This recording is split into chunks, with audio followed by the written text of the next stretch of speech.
Hello students, welcome back to Hindi mirror channel. सभी students का Hindi mirror पर फिर से स्वागत है। अभी जो हम कंटेंट लेकर आए हैं, अब जो एग्ज़ाम शुरू हो चुके हैं उत्तराखंड ओपन यूनिवर्सिटी के 5 फरवरी आपकी डेट आ चुकी है एग्ज़ाम की। और अब प्रिपरेशन आप अपने शुरू कर दीजिए, क्योंकि अभी आपके पास 20 से 25 दिन ही बचे हैं और इसमें आपको अपने असाइनमेंट भी कंप्लीट करने हैं। असाइनमेंट का भी नोटिफिकेशन आ चुका है, उसके बारे में भी हमने आपको बता दिया था। 16 तारीख से आपके असाइनमेंट शुरू हैं। वैसे आपको 1 से 1.5 महीना मिलने वाला है असाइनमेंट के लिए, लेकिन फिर भी काफ़ी स्टूडेंट जो हैं छूट जाते हैं इतने टाइम के लिए भी। तो थोड़ा ध्यान रखिएगा एग्ज़ाम से रिलेटेड और अपने असाइनमेंट से रिलेटेड। अब बात करते हैं आपके जो प्रीवियस पेपर हैं उससे संबंधित। तो आपको बता दें कि जो सेकंड सेम है और फर्स्ट सेम है उनकी प्लेलिस्ट ऑलरेडी बनी हुई है। फर्स्ट सेम के हमने 2 बार के जो हैं प्रीवियस पेपर अपलोड किए हुए हैं। सेकंड सेम के एक ही बार एग्ज़ाम हुए हैं, तो उनके पेपर हम अब अपलोड कर रहे हैं, जो कि 2024 में हुए थे। और जो फर्स्ट सेम हैं उनके 2 पेपर होंगे, एक 23 वाले और एक 24 वाले। तो यहाँ पर ये 2 पेपर देख सकते हैं प्रीवियस पेपर। और जो सेकंड सेम वाले हैं उनका एक ही अभी पेपर है, तो उसके बारे में चलिए यहाँ पर बात कर लेते हैं। तो आपको बता दें कि ये जो पेपर है ये सेकंड सेम का है, जो कि 2024 में हुआ था। अब इसमें जो पेपर है AECCG, यानी कि जो आपके लैंग्वेज के पेपर हैं, जिसमें गढ़वाली भाषा है, संस्कृत है, जापानीज़ है और भी बहुत सारे उसमें जो हैं 5-6 से 7 वहाँ पर टॉपिक दे रखे हैं। तो उससे रिलेटेड यहाँ आपको बता दें कि हिस्ट्री का भी है, AECCG भी है। तो हम कोशिश कर रहे हैं कि आप तक सारे प्रीवियस पेपर पहुँचाने की। तो अभी ये पहला पेपर हम डाल रहे हैं, ये वाला आपका गढ़वाली भाषा से संबंधित है और चयनित गढ़वाली पद्य। यहाँ पर क्वेश्चंस जो पूछे गए थे सभी पेपर आपके 2 घंटे के होंगे। डेट शीट मैंने अपलोड कर दी है, वहाँ पर आप देख सकते हैं। मैंने एक स्टूडेंट्स ने कल मेरे को डेट शीट सेंड की, उसने कहा कि मैडम मेरे सब्जेक्ट इसमें नहीं मिल रहे हैं। तो आपको बता दें कि जो ईयरली वाली डेट शीट है वो अलग है, जो सेमेस्टर की है वो अलग है। जब मैंने डेट शीट अपलोड की थी तो ये चीज़ मैंने आपको क्लियर की थी कि सेमेस्टर की डेट शीट अलग है और ईयरली की अलग है, तो दोनों में आप कंफ्यूज मत होइएगा। मैंने जो नीचे जो डाला है उसमें बताया भी है डिस्क्रिप्शन में कि ये सेमेस्टर की है और ये ईयरली की है। मैंने लिखा भी है उसमें BA ईयरली और BA सेमेस्टर। अब बात करते हैं, आप वीडियो को थोड़ा ध्यान से देखा करें जिससे आपको कन्फ्यूजन ना हो। फर्स्ट सेम भी वही है, सेकंड सेम भी वही है और थर्ड सेम भी वही है, और बैक के जो पेपर होने हैं वो भी वही हैं, मेन जो होना है वो भी वही है और इम्प्रूवमेंट जो होने हैं वो भी वही हैं। एक ही डेट शीट में वो होते हैं।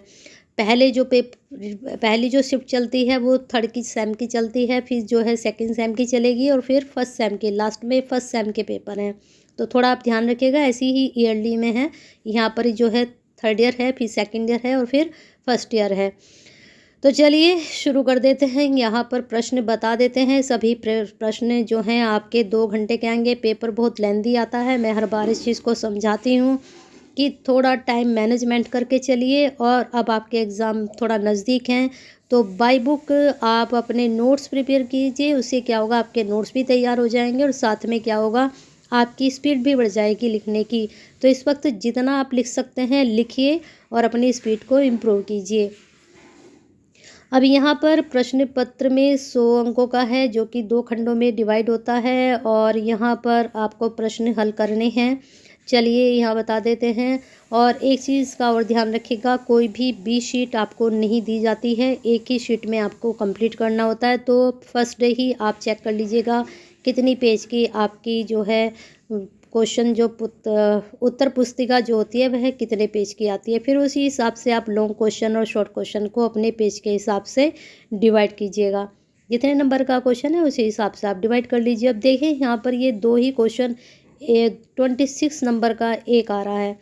अब आप देखिए 26 नंबर बहुत ज़्यादा होते हैं और यहाँ पर कम से कम आपको 7 से 8 पेज तो एक आंसर के लिखने ही पड़ेंगे, तभी आप 26 नंबर गेन कर पाएंगे।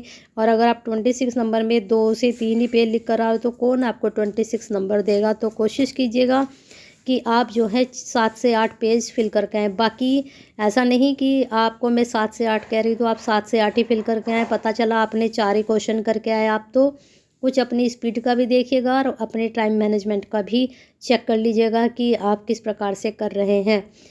तो चलिए प्रश्न की बात कर लेते हैं। गढ़वाली काव्य के विकास के लिए लोकगीत व लोक गाथाओं का क्या महत्व, विस्तार से समझाइए। इस प्रश्न पत्र में हम साथ के साथ ये भी बताते चलेंगे कि आपके लिए कौन सा प्रश्न इम्पोर्टेंट है। तो आपको बता दें ये बहुत इम्पोर्टेंट है, 99% ये इस बार भी आपके एग्ज़ाम में आएगा। नेक्स्ट क्वेश्चन पूछा गया था, कवि सुरेंद्र पाल कि क्याकू सुख व पंसनियाँ नामक कविताओं का सार अपने शब्दों में लिखें। तो जो आपकी बुक है वहाँ पर ये कविताएं दे रखी होंगी, तो उनको अच्छे से पढ़िए और सार का मतलब है उनका सारांश आपको लिखना है। शैलोदय कविता में कवि क्या चाहता है, उदाहरण देकर विस्तार पूर्वक वर्णन कीजिए। तो वहाँ पर भी आपको थोड़ा जैसे सार यहाँ पर पूछा गया तो कुछ इसी तरह का आंसर यहाँ भी आपको रिप्लाई करना है।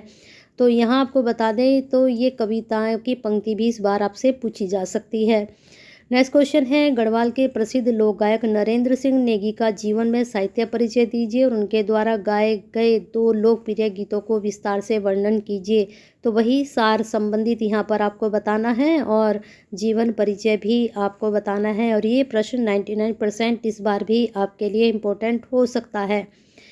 नेक्स्ट आपका है, खुदेड़ बेटी गीत के आधार पर पहाड़ी नारी के संघर्ष का वर्णन अपने शब्दों में गीत का उदाहरण देकर कीजिए। तो पूरा गीत अगर आप नहीं लिख पा रहे हैं, अगर आप 7 से 8 लाइनें भी लिख कर आ रहे हैं तो आपको नंबर आराम से मिल जाएंगे।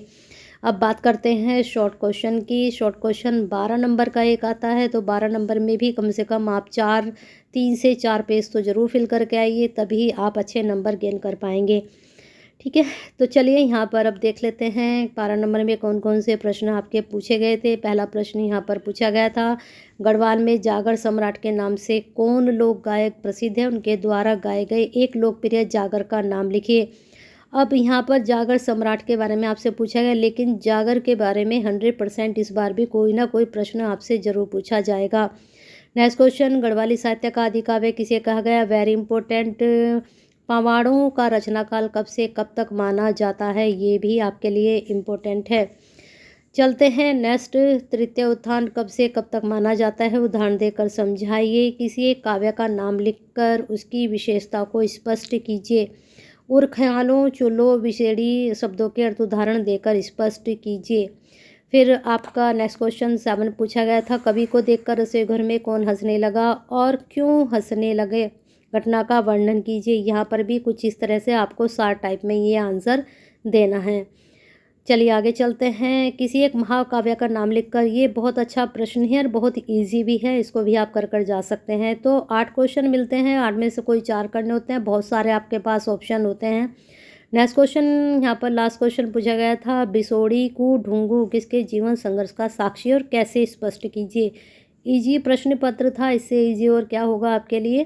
तो चलिए बने रहिए हिंदी मिरर के साथ, फटाफट लाइक और शेयर कर दीजिए सभी स्टूडेंट्स को, क्योंकि आप शेयर करते हैं तो कहीं ना कहीं किसी की हेल्प करते हैं। तो शेयर कीजिए, केयर कीजिए, और साथ में हिंदी मिरर का हिस्सा अभी तक नहीं बने हैं तो first sem, third same, second same सभी स्टूडेंट जुड़ जाइए, क्योंकि आपका हमारा साथ 6 सेम तक रहने वाला है। और हिंदी मिरर एक ऐसा चैनल है जहाँ एक ही प्लेटफॉर्म पर आपको यूनिवर्सिटी से संबंधित, पेपर से संबंधित और आपकी प्रिपरेशन से संबंधित सभी जानकारी यहाँ पर दी जाती है।